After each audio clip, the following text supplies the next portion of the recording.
Assalamualaikum warahmatullahi wabarakatuh. Kali ini kita masuk ke pembelajaran 5 tentang muatan SBDP dan IPS.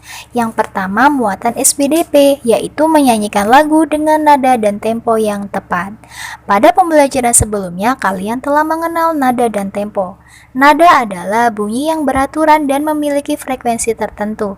Tempo adalah ukuran cepat lambatnya lagu dinyanyikan.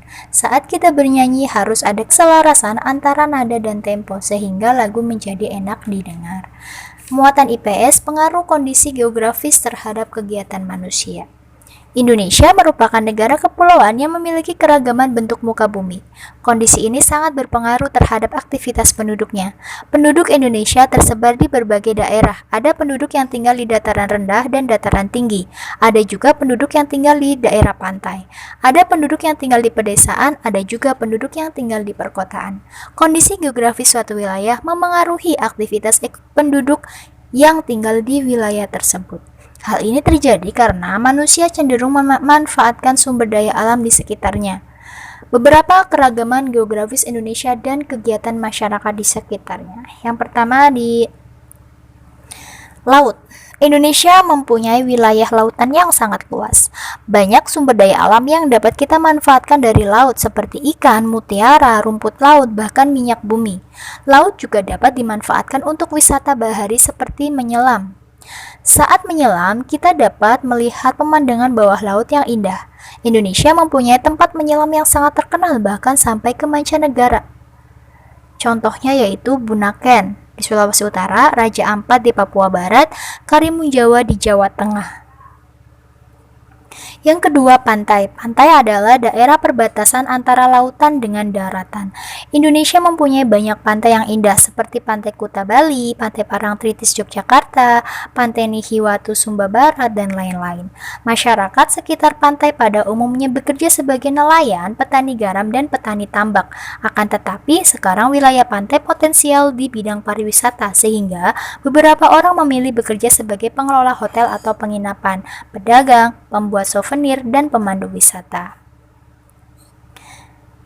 Keragaman geografis yang ketiga yaitu sungai. Sungai memiliki banyak manfaat bagi kehidupan.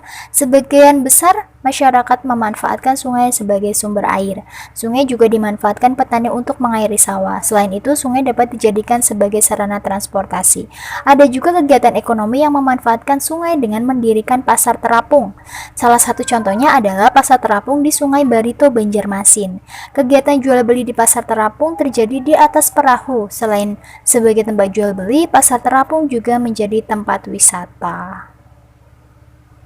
Nah, ini gambarnya ya. Keragaman geografis Indonesia yang keempat adalah dataran rendah. Dataran rendah adalah wilayah dari daratan yang memiliki ketinggian kurang dari 200 meter di atas permukaan laut.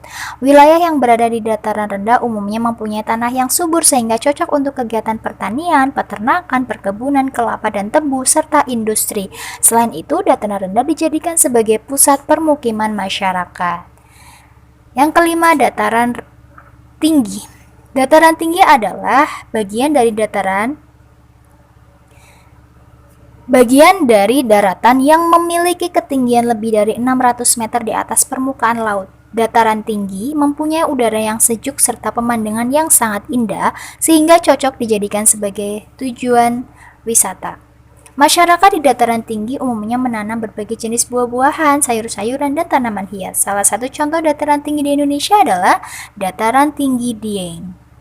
Dataran tinggi cocok dimanfaatkan untuk bertani, buah-buahan, sayur-sayuran, dan tanaman hias.